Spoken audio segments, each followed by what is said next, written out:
Vietnam. It's seen its share of turmoil. It was the location of the tragic Vietnam War that saw so many lives lost. During the war, so many Vietnamese people fled the country and many of them came to the United States. Those that settled here have made a great addition to this country, and none better than those who settled here in San Francisco.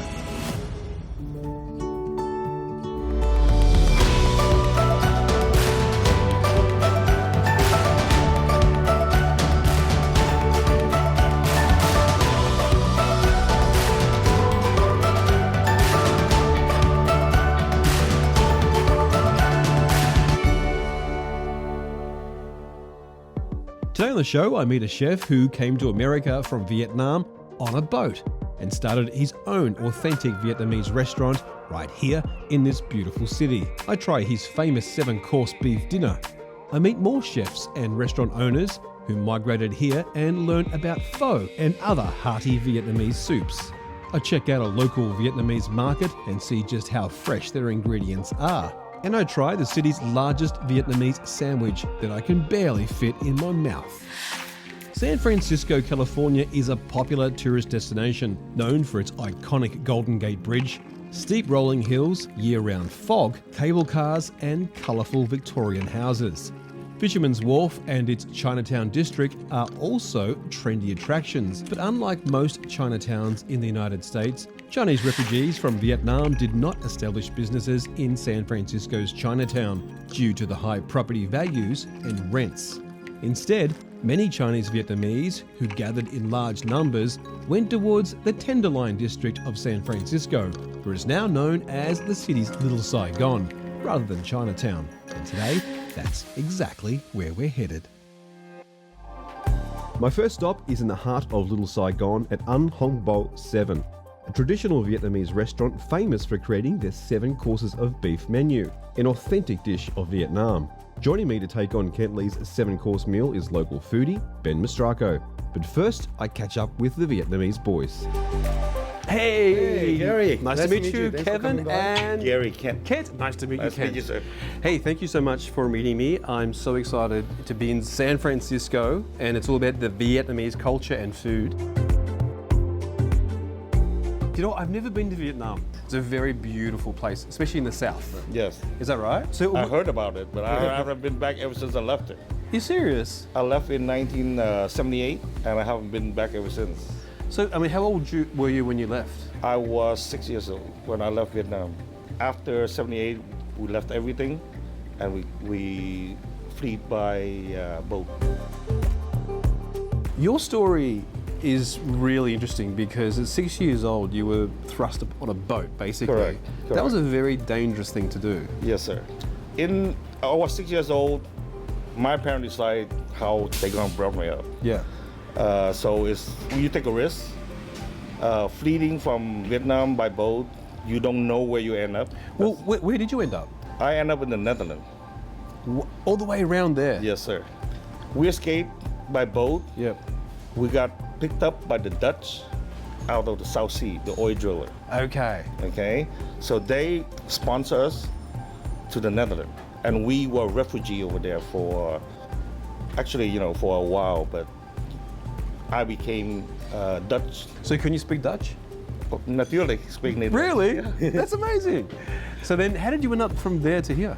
We immigrate to the United States. Okay, from there, yeah. For the reason why is that opportunity is better.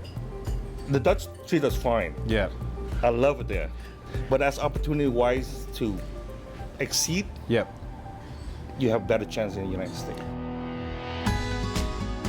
Well, it's funny because coming to America is you have gone back to your roots again. Yes. Back into Vietnam in your thinking. Yes. So your heart has never left there, right? I never left there. Yeah. And your food is some of the best Vietnamese, so we can't wait to taste it. Thank you. What are we doing today? What are we going to eat today with my guest? I'm going to show you how to eat bò bê mong, which is 7 course of beef. All right, great. And maybe another side dish. That's right. It's a very impressive side dish. Well, let me be the judge of that. All right, so you guys go do that, and Okay. I'll go meet him, and we can't wait to taste your food. Okay, what do you think of the spread? It looks fantastic. How cool is this? Yeah. Okay, so what we're going to do is we're going to make up a spring roll with our meat. So the first thing you do is, you can have a go with this as well. Okay. Is you wet the rice paper like so, and then you can add in your ingredients. This is a really cool way to impress your friends. Yeah. You can bring them over and show them exactly how to do it. And everything here that's going in is fresh and raw, which means it's better for you because it hasn't been cooked out. Sure. You're gonna love that. Yeah, I can already tell. So then once you've done that, you can put some herbs on if you want to. You can just add your meat. And then, by now, it's gone really soft and you can just roll it up like so.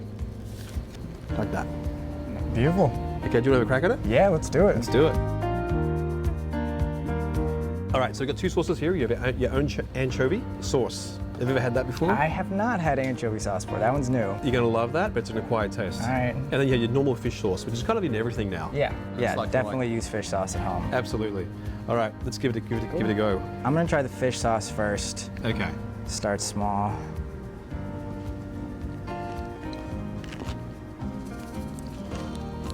I love the sort of hot cold with the warm sausage Yeah. and the crunchy vegetables. It's very refreshing, you know.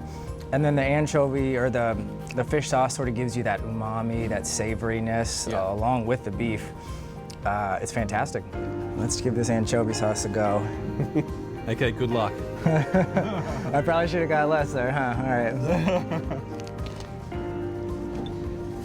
It's a little more fishy, Okay. but it's good.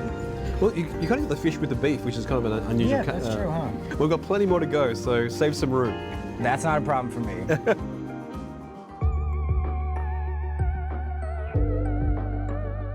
Okay, so this is pate, beef pate, and pop it into the crackers like so. And be interested to get your feedback on this one. All right. I don't want to influence your decision, but this is so good. That's really interesting. The textures, you know, it's a really soft meatball, but the cracker is kind of, it's deep fried or whatever. you know? exactly. That's the only thing that's probably not healthy on the whole menu. Well, everything in moderation, right? Okay. So Ben, what's going on in the food scene in San Francisco at the moment? You can kind of just find anything that you want, you know? Like, I grew up in a town where we had, you know, you had your basic stuff. You could get your Chinese or Mexican or whatever, but here you can get really specific. You can just find so many different cool types of cuisine, and then So I mean, you're a food scientist, so the whole processed food and Vietnamese food, which is real ingredients, how different is the two? it's really hard to compare the two, because when you're talking about processed food, you're talking about something that's built to sit on a shelf for a long time, right? So you kind of can't use a lot of fresh, unprocessed things because those go bad. So we're talking about something that's built to last in a way. Your vlog is absolutely hilarious. It's comedy in the kitchen, and you have this whole new take on healthy food. Well, I'm trying to, you know. I think that sort of vegetarian or even vegan type of food and stuff, it gets kind of a bad rap as being bland or boring, and I just think if we put sort of as much effort as we do into something else, then it could be just as fun or as cool or as sexy as whatever else you like to eat. Okay, this is it. No, it's not lobster. That looks crazy. It's a monster prawn, so let's do it, shall we? You can just grab it. The great thing about Vietnamese food is you can use your hands. It's actually really Oh, polite that's to do good. that. I like that. So you can just get in there and How do we do this? we're gonna just break it open. We're just gonna break it open, all Yep. right? Even with your fingers is probably the best way. I know it looks messy. Oh, here we go. Okay, so the best thing here is see the sauce that's actually on the plate. You can just alright. dip in the lobster. What do you think? That's really good. That is so delicious. That's so like rich. So yeah. Yeah. I like the crunch on it too. You know, shrimp is usually really soft, but this has sort of a different texture. Love it. That's fantastic. Thank you so much for having dinner with me. My pleasure. And we're going to kick off the show. I'm going to go and discover more about Vietnamese. And I'm glad you enjoyed the food. Coming up, I'll learn about Vietnamese soups and have my very first Vietnamese fine dining experience.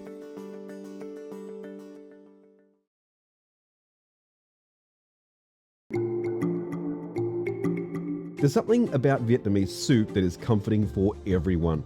I'm heading over to the mission part of town to learn more about Vietnamese soups.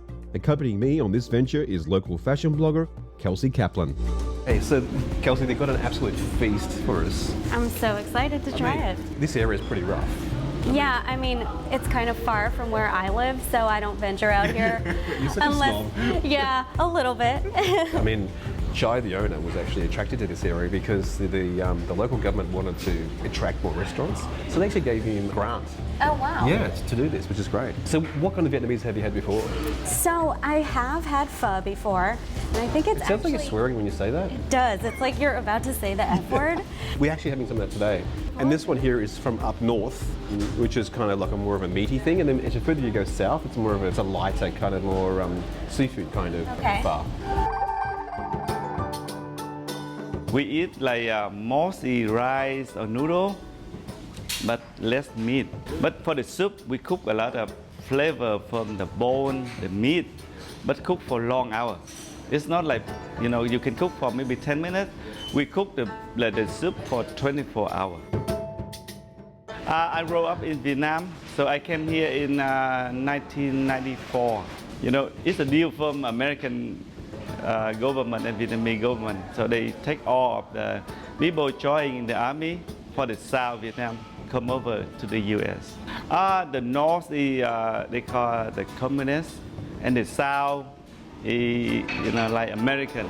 Now South and the North, they combine. So it's, communist.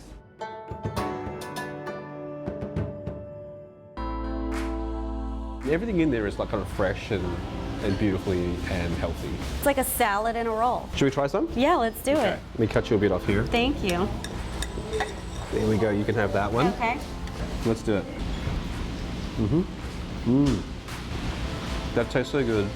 Oh, yum. And the thing I love about Vietnamese food is later on you don't feel heavy and bloated. So good. You are a full-time blogger. I'm a full-time fashion blogger. Yeah. You're the best life in the world. So you love fashion. I love fashion. And you love talking. Yep. It works, and it's funny because my husband takes my photos for my blog. It's Kelsey Kaplan Fashion, by the way. He takes my photos because as a plastic surgeon, you take a lot of pre- and post-operative photos for your patients. He does a pretty good job. I mean, your Instagram just looks really cool. Oh, thanks. He had no idea what he was getting himself into. It's a full-time job. He's legitimately an Instagram husband. Instagram in the last, few years, it has gone nuts. I know. Hasn't it? Yeah, I just think that, there's no better way to kind of organically showcase your business than through Instagram. Next on the list is the Imperial hand rolls, which are absolutely stunning.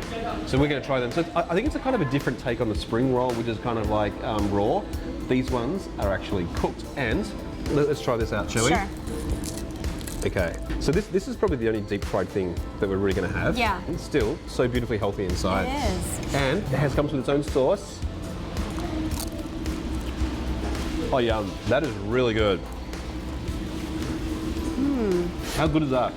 Delicious. It obviously has some shrimp in there as well, and carrot. So delicious. I like how it holds its shape too. It's actually easy to eat. All right, so this one here Okay. is like a beef with some potato and egg noodle. So we're going to sprinkle on a little bit of this, which is a bit of salt. I don't even know what it is.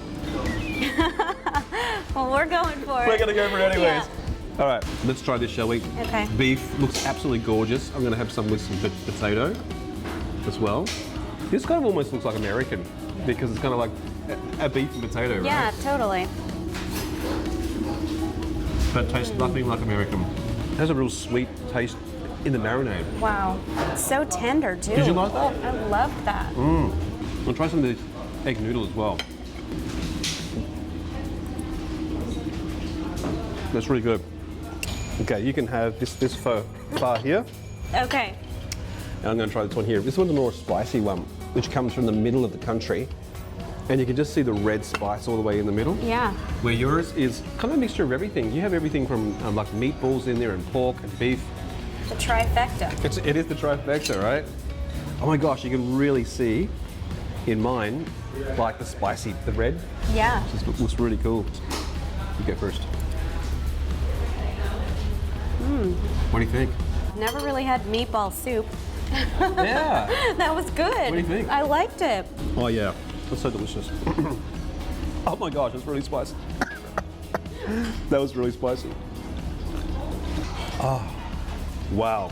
One of the things, you know, if we were having this meal at a fancy restaurant, this would be so expensive, right? But because of where we are and it's street food and it's Vietnamese, it's very inexpensive. Yeah.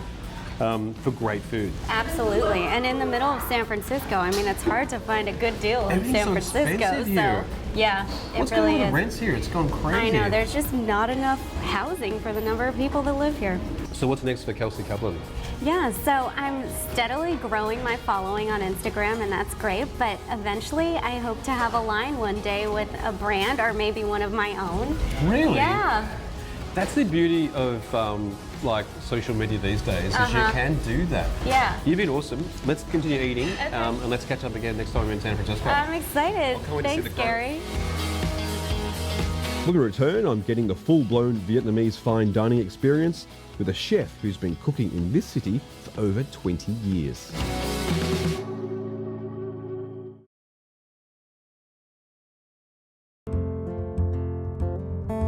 Chef Khai Duong is considered one of the world's leading Asian chefs and is one of the pioneers of modern Vietnamese cuisine.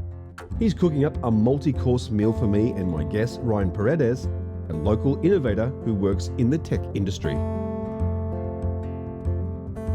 Khai, your story is absolutely remarkable. I mean, how much of Vietnam do you remember?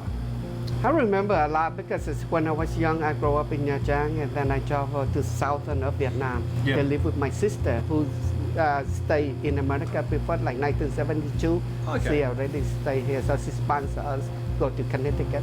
Are you happy that you came to America? Oh yeah, wonderful. I'm very happy.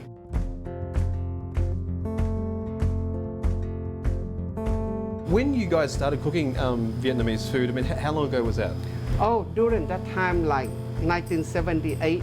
No one was eating Vietnamese at that Exactly. point. My sister is the first Vietnamese opened a Vietnamese restaurant in Connecticut. Wow. Last couple of years ago, and I closed my other business and I moved to Vietnam. But now I went back to Vietnam. I learned a lot of Vietnamese cuisine, unbelievable. Yeah. And I've learned the spice, the ingredient, everything different regional of Vietnam. And then I learned that because after the Vietnam War, and people know more about the Vietnamese people, so they want to try the cuisine. You know, the cuisine is the bring the culture together.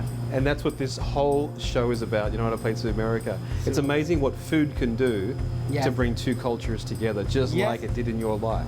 Yes, I believe it. Well, I can't wait to see what you got to cook. He's about to arrive. I'm going to get out there and meet him. Okay. Can't wait to see what you cook up. All right, wonderful. I hope you will enjoy it. Good to see you. Thanks, Thank Kay. you. Appreciate it.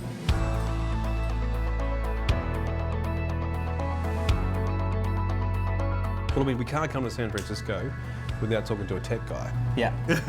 I mean, like, we're everywhere. And is there war against the arts and the tech guys? A little bit. I mean, it really? A little bit. Not, yeah, mostly because just like gentrification is kind of becoming an issue. Okay. And so money is kind of pushing out culture. Because you guys are wrecking their lives with all your tech money. The money is really what's changing it. A lot of construction has been going on, a lot of brand new buildings. And it's just, the culture is kind of shifting. As far as rents go in San Francisco, that's gone through the roof? Absolutely through the roof. What's going on with that? I think you have the most expensive real estate. The money that comes in here is just people are willing to spend more money to live. Oh, here we go. Oh, chef. Right. That is amazing. That looks like it's too good to eat. Okay, look at that. Wow. The presentation there is just incredible. So this is from the chef's own hometown. Okay. His mum used to cook this. Oh, wow. That is delicious. Have you ever tasted a dish? I haven't. Had a dish No, presented? neither. I've never tasted anything like that or seen a dish come out in a glass terrarium.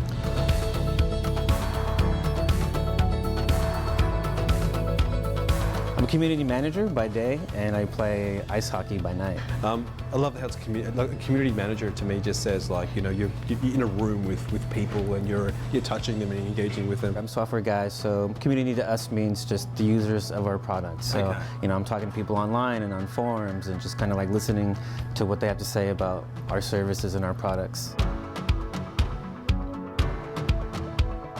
Oh wow! That we're getting lobster. We are getting lobster. This is wonderful. That looks amazing. I didn't know lobster was a Vietnamese dish. What do you think of the combinations of flavors? It's amazing. I love Vietnamese food because, you know, after you eat it, you go home, you don't feel horrible. You know that horrible feeling? Yeah. Yeah, that's why I love it. Very fresh. It's fresh and, Yeah. it's healthy. It was delicious. I mean, this was my first time here, and you bet I'll be coming back here with some friends. That's awesome. After the break, I'm checking out a local Vietnamese grocery store and I'm trying the city's largest and most delicious Vietnamese sandwich.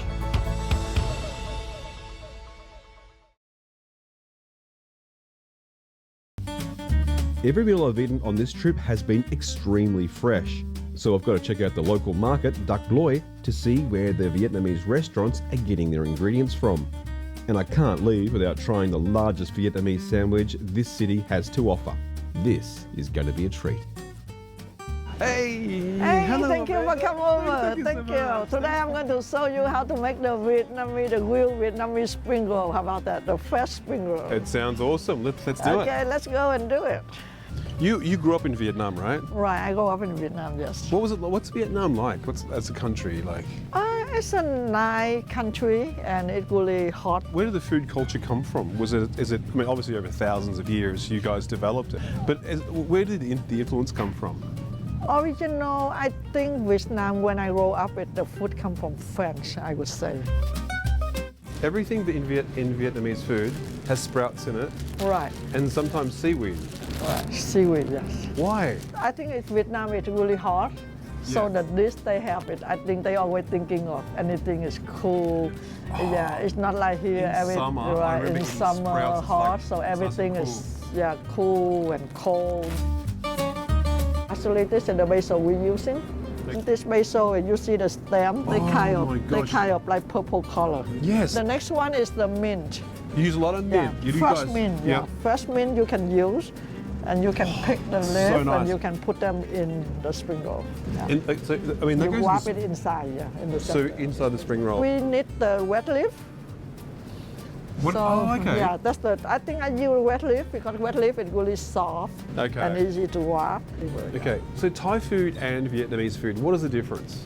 I would say Thai food is more stronger and more ingredient and more spicy. Yeah. But right now we need the noodle. This is rice noodle? I like this noodle. Okay. Yes, we got this noodle. And it's gluten-free. Everything about Yes, see? Vietnamese is healthy. Like Right. gluten-free, See? so there's no... I like this noodle because this noodle is gluten-free. Well, let's go and do. Let's go and make a sandwich, shall we? I've heard your sandwiches are the best quality, value for money. Is it true? Yes. You're very I would humble. say yes. I grew up in Vietnam, and actually my mom is really good on this. And when we just come to America, we have a little sandwich in 1982. A little sandwich shop. A little sandwich shop in Tenderloin. Really? And then I'm with my mom, my brother, sister. Yeah. And then by 1987, I quit this and I came to open Duc Loy in 1987. Okay, what on earth is that? What is this? That is the jackfruit, but right now it's almost it looks the like end an of the anteater or something. I Isn't it? know. Very it look- prickly. Yeah, So these grow in Vietnam. This is where it all started. right. It's a very healthy That's fruit. yeah. That's a really healthy food. You know, they have more like insulin. Really? So that insulin can help for the people diabetic. So on the sandwich we have many different kinds. We do have the classic, the authentic. This is the I excited want one. authentic because Okay. you know what? I want to feel as if I'm going to Vietnam. Right, but everything is house made. We don't buy anything from outside. Great. Including the pate, the mayonnaise, the meat, everything we cook, we barbecue, we drill, everything single step, we make it in here. Okay, let's do it. So this is called French baguette, Yeah. or we can call mini French baguette. The French yeah. baguette? Yeah, so I always remove out the, So the okay, because inside. you want to fit it all in, yeah, right? Because if that's in, it will be too much. Okay. And you don't want that. This one here is called the pate. Okay, that's the one you make, right? That's the one we make it in here. This is the mayonnaise. But this mayonnaise, we make it here too. We don't buy from outside. From this Only the best. Yeah, only the best. Yeah. Thing is the hatchie. Hatchie you can also call the jelly meat. Okay. They can. So it's basically it's the meat basically from. that's the meat from like pork belly and lean meat. Normally people do like snow, tongue, ear, but that's too scary, so we don't do that. Okay. So we I don't want any tongue. I don't want anything like that. This is the pork with all the seasoning, and this is the house sauce. So I'm going to warm up a little bit. Okay, so more meat. How much meat are we putting on here? On this kind, we have about 4 different kinds of meat. 4 meats. So this one here is called sasil. I add a little sauce on it. Here, single thing is we make it from here. We don't buy anything from outside. Okay, yeah. So this is after warm up the sauce. Yeah, this is good. Yeah. I don't know how you're going to fit all this in. I know, it's will. That's why I have to remove all the thing out. So far, we have 3 layers of meat already. Oh yeah, looks So good. my next one, I would put my carrot in. And the thing sticking you is the spicy, the jalapeno. That is too spicy for me. I know. But normally I like to put them on top so people can see it. And they can take it If they out. really enjoy, they can do it like, you know. So this is more like a ham, a really Okay. famous ham in Vietnam. They call chả lụa. Cool, chả lụa. Chả lụa, Chả yeah. lụa. More like a bologna in here. Okay. Okay, all the jalapeno. That's really what I'm scared. Oh my gosh, look how full that is. Okay, so this is the Vietnamese sandwich. Okay. The number 1, the classic. Normally we cut them to half, like Yeah. that. Yeah, so Look how big that is. Can I have a look at that? That is massive. Look at the size of that. I don't know how my mouth is going to fit around that. yeah, this is how we're making it here. It's not only we make it like you're seeing it, but that's how they're making the same. incredible. Let's give this a try, shall we? All right, you ready?